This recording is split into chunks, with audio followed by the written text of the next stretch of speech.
पिता के घर में रहने वाली स्त्री कौन सा पाप करती है और उसका फल किसे भोगना पड़ता है, उसके माता पिता को या पति को। दोस्तों, इस विषय में एक प्राचीन कथा का वर्णन पुराणों में किया गया है। आज हम आपको वह महान कथा सुनाने वाले हैं। एक समय की बात है, देवर्षि नारद यमलोक में यमराज से मिलने के लिए जा रहे होते हैं तो उन्हें यम मार्ग में स्थित नरकों में अनेक स्त्रियां यातनाएं भोगती हुई दिखाई पड़ती है, जिन्हें देखकर देवर्षि को बड़ा विस्मय होता है। उन स्त्रियों का अंग अंग जल रहा होता है और वे जोर जोर से चीत्कार कर रही होती है, हाय, हमने पिता के घर में रहकर घोर पाप किया है, अब हमें इस पाप से मुक्ति कैसे मिलेगी। उनका करुण विलाप सुनकर नारद जी यमराज के पास चले जाते हैं। नारद जी को देखकर यमराज उनका स्वागत करते हुए कहते हैं, हे देवर्षि, यमपुरी में आपका स्वागत है। आज किस प्रयोजन से आपका यमपुरी में आगमन हुआ है? अवश्य ही आप कोई महत्वपूर्ण समाचार लेकर आए होंगे।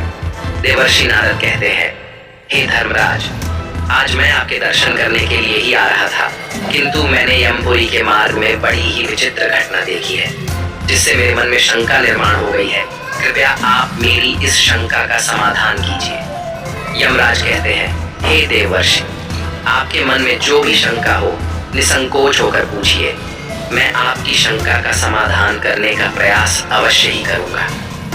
फिर देवर्षि कहते हैं, हे धर्मराज, आज जब मैं आपके दर्शन करने के लिए आ रहा था, तभी मैंने नरक में कष्ट भोग रही कुछ स्त्रियों को देखा है, जो जोर जोर से विलाप कर रही थी कि उन्होंने पिता के घर में रहकर घोर पाप किया है।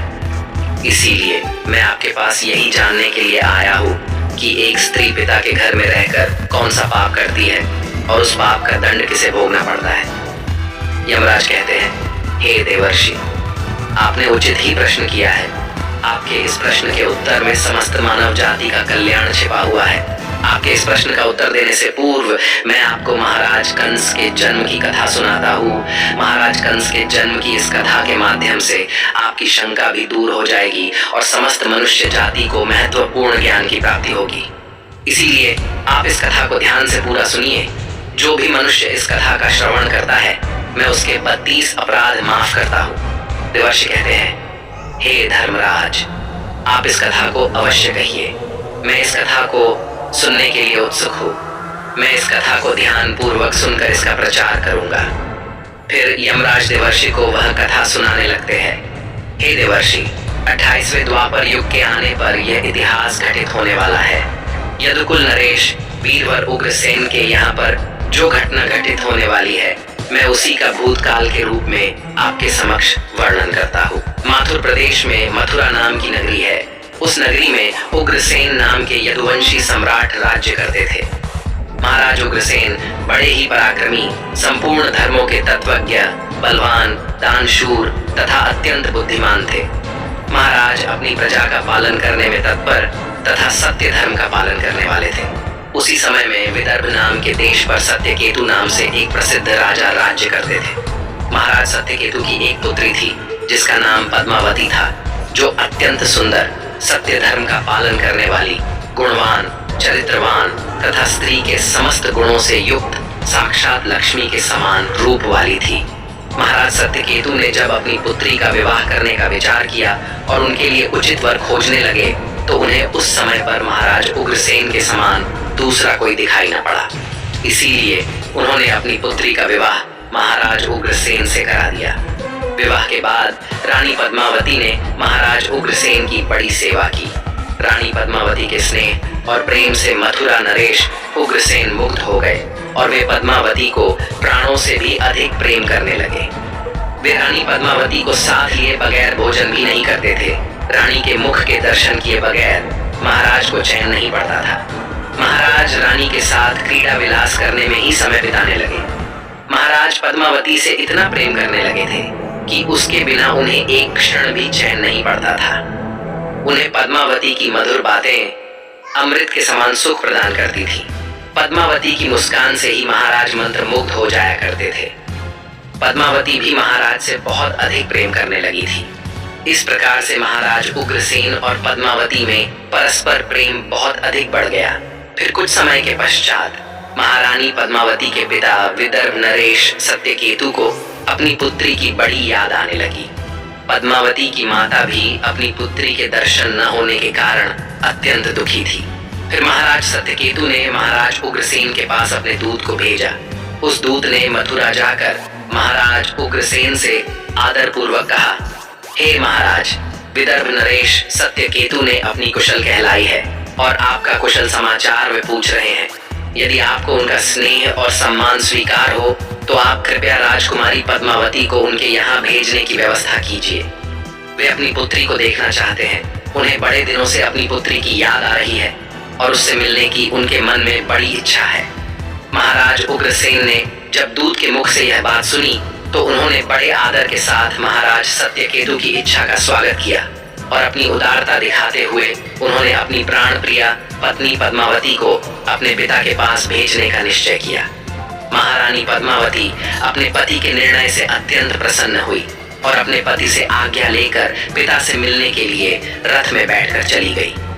अपने पिता के घर पहुंचकर पद्मावती ने पिता को नमस्कार किया और उनके चरण स्पर्श किए। अपनी पुत्री को देखकर महाराज सत्यकेतु को और उनकी पत्नी को बड़ी प्रसन्नता हुई। फिर पद्मावती अपने पिता के घर में बड़ी ही प्रसन्नता के साथ रहने लगी। वहां पर वह अपनी सखियों से मिली और उनके साथ स्वच्छंद होकर विहार करने लगी। पहले की तरह ही वह वन में घूमने लगी, नदी सरोवर के पास जाकर विचरण करने लगी। अपने पिता के घर आकर वह पुनः बालिका बन गई और उसके आचरण में भी बालिका की तरह संकोच का भाव न रहा और वह इधर उधर स्वतंत्र होकर घूमने लगी। फिर एक दिन की बात है, पद्मावती अपनी सखियों के साथ एक सुंदर पर्वत पर सैर करने के लिए चली गई। उस पर्वत की तराई में एक रमणीय वन दिखाई दिया जो सुंदर सुंदर वृक्षों से शोभा पा रहा था। उस वन में एक अत्यंत मनोहर स्वच्छ जल से भरा हुआ सर्वतोभद्र नाम का सरोवर था। उस सरोवर को देखकर पद्मावती अपनी सखियों को लेकर सरोवर के पास चली गई और उस सरोवर में अपनी सहेलियों के साथ हंसती गाती हुई जल क्रीड़ा करने लगी। अपने सहेलियों के साथ खेलते कूदते हुए वह अपने पति परमेश्वर को भूल गई और मौज करने लगी। उसी समय कुबेर का एक सेवक गोभील नाम का दैत्य दिव्य विमान पर बैठकर आकाश के मार्ग से कहीं पर जा रहा था। जब वह उस सरोवर के ऊपर से जा रहा था तो उस राक्षस की दृष्टि सुंदर रूप तथा बड़ी बड़ी आंखों वाली राजकुमारी पद्मावती पर पड़ी, जो हंसते खेलते हुए सरोवर में स्नान कर रही थी। उसे देखते ही वह दैत्य आकाश में ही रुक गया। उसे अपनी ज्ञान शक्ति से पता चला कि वह सुंदरी विदर्भ नरेश की पुत्री पद्मावती है, जो महाराज उग्रसेन की प्यारी पत्नी है। वह दैत्य गोभील इस प्रकार से सोचने लगा, हाय, ये पद्मावती कितनी सुंदर है, इसका रूप कितना मनोहर है, किंतु यह पतिव्रता होने के कारण आत्मबल से सुरक्षित है, पर पुरुष के लिए इस सुंदरी को पाना असंभव है। महाराज उग्रसेन बड़ा ही मूर्ख है जो उसने अपनी इतनी सुंदर मनोहर रूप वाली पत्नी को मायके में भेज दिया।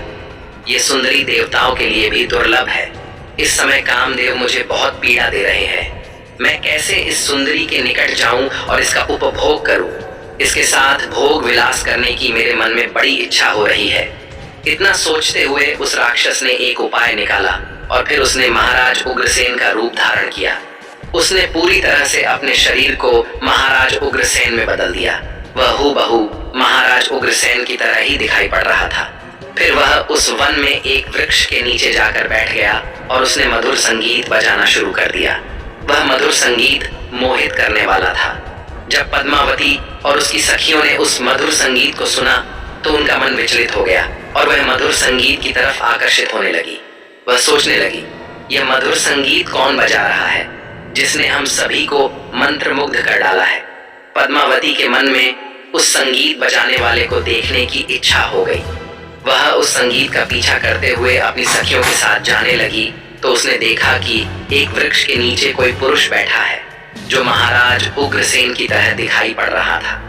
वास्तव में वह दुष्ट राक्षस गोभील था जो महाराज का रूप धारण करके बैठा हुआ था। महाराज उग्रसेन को वहां पर बैठा हुआ देखकर पद्मावती सोचने लगी, मेरे धर्मपरायण पति अपना राज्य छोड़कर इतनी दूर कब और कैसे चले आ गए? महारानी इस प्रकार से सोचने ही लगी थी कि महाराज उग्रसेन के भेष में बैठे हुए उस दुष्ट गोभील ने स्वयं ही महारानी को पुकारा, हे प्रिय, यहाँ पर मेरे पास आ जाओ, मैं तुम्हारे बिना जी नहीं सकता। सुंदरी, तुमसे अलग रहकर मुझे चैन नहीं पड़ रहा था, तुम्हारे दर्शन किए बगैर भोजन करना भी असंभव हो गया था। इसी कारण से मैं खुद ही चलकर तुम्हारे पास आ गया हूँ। मैं तुमसे एक क्षण भी दूर नहीं रह सकता। अपने पति के ऐसे वचन सुनकर महारानी पद्मावती कुछ लज्जित सी हो गई और शर्माते हुए वे उनके सामने जाकर खड़ी हो गई। फिर महाराज के भेष में बैठे उस पापी ने महारानी का हाथ पकड़ लिया और उन्हें लेकर जंगल में एकांत स्थान पर ले गया। वहां पर उसने अपनी इच्छा अनुसार पद्मावती के साथ भोग विलास करने लगा। लेकिन महाराज उग्रसेन के गुप्त अंग में कुछ एक निशानी बनी हुई थी जो इस बहरूपिये के शरीर के अंग पर दिखाई नहीं पड़ रही थी, जिसे देखकर महारानी अचानक से भयभीत हो गई। उसे समझ में आ गया कि ये महाराज उग्रसेन नहीं है, उनका रूप धारण करके कोई बहरूपिया आया है। महारानी पद्मावती तुरंत वहां से उठ खड़ी हुई और अपने वस्त्र संभाल कर पहन लिया। महारानी के हृदय में इस घटना से बड़ा दुख हुआ। एक पापी बहरूपिये ने महाराज का रूप धारण करके उनका उपभोग किया, जिससे महारानी बहुत क्रोधित हो गई और उस राक्षस से कहने लगी, अरे नीच, जल्दी बता तू कौन है? तूने महाराज का रूप धारण करके मेरा उपभोग करके घोर पाप किया है। तू महापापी और निर्दयी है। इतना कहकर महारानी की आंखें भर आई और वह रोते हुए उस पापी को श्राप देने लगी। हे दुष्ट, दुरात्मा, तूने मेरे पति का रूप धारण करके मेरे साथ छल किया है, मेरे इस पवित्र शरीर को मलिन कर दिया है, मेरे उत्तम पतिव्रता व्रत को नष्ट कर डाला है। अब यहीं पर तू मेरा प्रभाव देख ले। मैं तुझे अत्यंत कठोर श्राप दूंगी। रानी पद्मावती की बात सुनकर वह राक्षस गोभील अपने असली रूप में आ गया और कहने लगा, हे दुष्टा, पतिव्रता स्त्री से तो समस्त राक्षस और दानव दूर भागते हैं। मैं तो जन्म और कर्म से राक्षस ही हूँ, इसीलिए मुझे श्राप देने से पूर्व तुम मेरे दोष का विचार करो। तुम मुझे कौन से अपराध के लिए श्राप दे रही हो? मेरे राक्षसी स्वभाव के कारण ही मैंने ऐसा कृत्य किया है। पद्मावती कहने लगी, हे पापी राक्षस, मैं साध्वी और पतिव्रता नारी हूँ। मेरे मन में मेरे पति का ही वास है। मैं केवल अपने पति की ही कामना करती हूँ। मैं सदा उन्हीं के लिए व्रत एवं तपस्या करती हूँ। मैं अपने धर्म मार्ग पर चल रही थी, किंतु तूने माया रचकर मेरे साथ अन्याय किया है, मेरा पतिव्रता धर्म नष्ट कर डाला है। इसीलिए हे दुष्ट, मैं तुझे भस्म कर डालूंगी। फिर वह राक्षस गोभील कहने लगा, हे राजकुमारी, यदि तुम उचित समझो तो मेरी बात सुनो। मैं धर्म की बात कह रहा हूँ। जो स्त्री प्रतिदिन मन, वाणी और क्रिया द्वारा अपने पति की सेवा करती है, पति के संतुष्ट होने पर ही स्वयं संतुष्ट होती है। पति के गुस्सा होने पर भी उसका त्याग नहीं करती, उसके दोष का विचार नहीं करती, अपने पति के हर काम में उसका साथ देती है। पति के अलावा कभी किसी पुरुष का विचार तक नहीं करती। वह स्त्री पतिव्रता कही गई है। यदि कोई स्त्री खुद का कल्याण चाहती है तो वह अपने पति का कभी त्याग नहीं करती। पति चाहे रोगी हो, कोढ़ी हो, बूढ़ा हो, अंगहीन हो अथवा पापी हो, पतिव्रता स्त्री कभी अपने पति का परित्याग नहीं करती है। जो स्त्री अपने पति को छोड़कर अपना मन दूसरे कार्यों में लगाती है, पति को भूलकर खुद मौज उड़ाती है, स्वेच्छाचारिणी बनकर पति को छोड़कर अकेले ही इधर उधर घूमने लगती है, उसे संसार में व्यभिचारिणी कहा गया है। जो स्त्री पति की अनुपस्थिति में श्रृंगार करती है, सज धज कर इधर उधर घूमती है, विहार करती है, दूसरे पुरुषों के सामने नाच गाना करती है, उसे कुल्टा कहा जाता है। हे राजकुमारी, तुम बताओ, अपने पति को छोड़कर तू इस वन में किस लिए आई है? पति की सेवा करना छोड़कर तू सज धज कर श्रृंगार करके इस वन में क्यों भटक रही है? तुझे शर्म नहीं आती? और फिर तू किस मुंह से कह रही है कि तू पतिव्रता है? कर्म से तो तुम पतिव्रता दिखाई नहीं पड़ती हो। तुम पति के बिना निर्भय होकर इस पर्वत में और वन में मतवाली होकर घूम रही हो, इसीलिए तुम पापिनी हो। मैंने तुझे सही राह पर लाने के लिए ही तेरा उपभोग करके तुझे दंड दिया है। अब तू इसके बाद कभी ऐसी धृष्टता नहीं करेगी। इसीलिए तुम मुझे बताओ तो, पति को छोड़कर किस लिए यहाँ पर आई हो? ये श्रृंगार, ये आभूषण, ये मनोहर सुंदर सुंदर वस्त्र धारण करके किसके लिए घूम रही हो? तुम्हारा पति तो दूर विदेश में रहता है, तू किसके लिए इतना सज कर घूम रही हो? हे पापी, अब बोलो ना, किस लिए और किसके लिए ये सब किया? कहाँ है तुम्हारा पतिव्रता धर्म? दिखाओ तो मुझे। व्यभिचारिणी स्त्री के समान बर्ताव करने वाली नारी, तुम इस समय अपने पति से 400 कोस दूर हो। कहाँ है तुम्हारे अंदर पति को देवता मानने का भाव? अरे दुष्ट कहीं की, तुझे शर्म भी नहीं आती? खुद के ऐसे बर्ताव पर तुझे घृणा भी नहीं होती, तू क्या मेरे सामने बोलेगी? तू खुद पाप करके यहाँ पर घूम रही है, सुंदर वस्त्र आभूषण पहनकर पराये पुरुषों को आकर्षित कर रही है और मुझे बता रही है कि तू पतिव्रता है। उस गोभील के ऐसे वचन सुनकर पद्मावती बोलने लगी, ओ नीच राक्षस, तू सुन, मेरे पिता ने मुझे अपने पति के घर से बुलाया है, इसीलिए मैं आई हूँ। इसमें पाप कहाँ है? मैं काम, लोभ तथा मोह के वश में पति को छोड़कर नहीं आई हूँ। इस वन में भी मैं सदैव अपने पति का ही चिंतन करती रहती हूँ, लेकिन हे पापी, तूने मेरे पति का रूप धारण करके मुझे धोखा दिया है। एक पतिव्रता स्त्री का पतिव्रता धर्म भंग करने वाले को घोर नरक में डाला जाता है, उसे बाद में सुअर के जन्म में डाल दिया जाता है। क्या तुझे इतना भी नहीं पता? तू नहीं जानता, मैं अपने पति से बहुत प्रेम करती हूँ।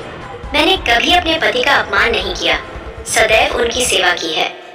मैंने कभी अपने पति की आज्ञा का उल्लंघन नहीं किया।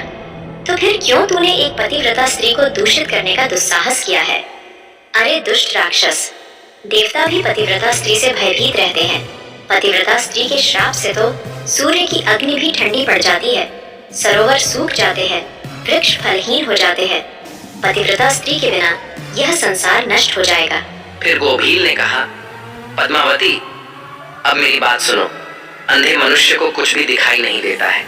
इस समय पर तुम धर्म रूपी नेत्रों से हीन हो गई थी, इसीलिए तुम अपने पति को पहचान नहीं पाई। जिस समय पर तुम्हारे मन में अपने पति का घर छोड़कर पिता के घर पर आने की इच्छा हुई, उसी समय तुम अपने मन से पति की भावना छोड़कर उनके ध्यान से मुक्त हो गई। पतिव्रता स्त्री निरंतर केवल पति का ही चिंतन करती है। जब तुम्हारे अंदर पति से दूर होने की भावना जाग गई, उसी समय तुम्हारे हृदय की आंखें फूट गई। फिर तुम मुझे कैसे पहचान पाती?